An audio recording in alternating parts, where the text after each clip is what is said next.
Cancer charities gave a mixed response to the suggestion for blanket screening. Photo Rui VieiraPA VieiraPA Gallagher 14 hours Thursday, January 18, 2018 All British women over the age of 30 should be tested for breast and ovarian cancer gene mutations to help save lives and cut costs, new research suggests. Researchers from Barts Cancer Institute at Queen Mary, University of London said screening the entire population rather than just those at high risk of carrying either a BRCA1 or BRCA2 gene mutation would be more cost-effective and could help prevent more of the cancers. Our findings support the concept of broadening genetic testing for breast and ovarian cancer genes across the entire population, beyond just the current criteria-based approach.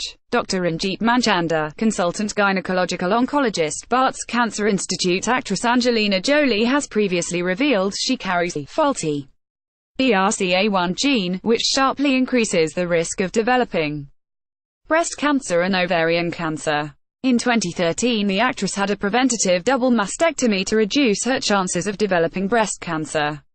Currently, genetic testing is offered to women who have a known family history of breast cancer. Only a small proportion of breast cancers are caused by faulty genes such as mutations in BRCA1 or 2 out of every 100 women diagnosed with breast cancer. Only 5 to 10 will be down to genetic faults like these. Even so, researchers believe a program to test all women over 30 could result in up to 17,000 fewer ovarian cancers and 64,000 fewer breast cancers.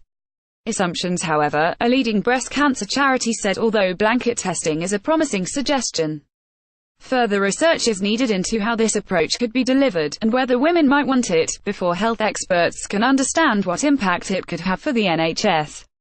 Fiona Hazel, Director of Policy and Engagement at Breast Cancer Now, said, while a very interesting study, assumptions have been made about what action women would take if they discovered they carried a genetic fault, which can be a very difficult choice.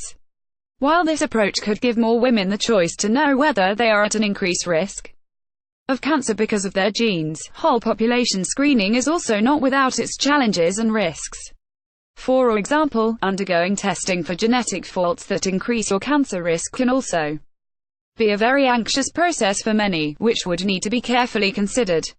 While a very interesting study, assumptions have been made about what action women would take if they discovered they carried a genetic fault, which can be a very difficult choice. Fiona Hazel, Director of Policy and Engagement, Breast Cancer Now, with more women being diagnosed with breast cancer than ever before, finding better ways to identify those at a higher risk of the disease will be critical to preventing more cases.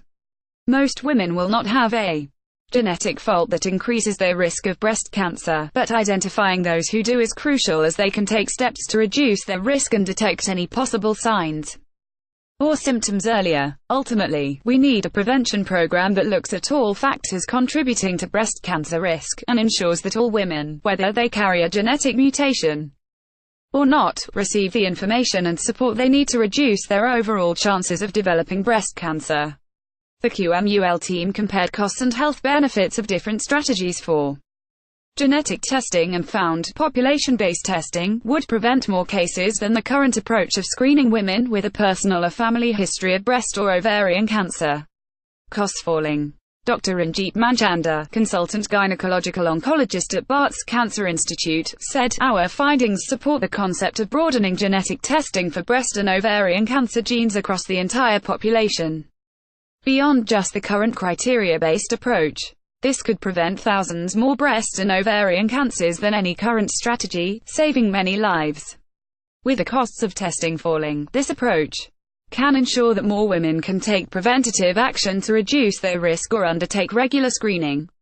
Carriers of either gene have a 17.44% chance of developing ovarian cancer and a 6,972% chance of developing breast cancer over their lifetime. For women who do not have the genes, the risk drops to just 2% for ovarian cancer and 12% for breast cancer. Athena Lamazos, chief executive of cancer research charity the VieiraPA, hailed the study, published in the Journal of the National Cancer Institute, as promising and said it offers an exciting step forward in prevention. In news http://cinews.co.uk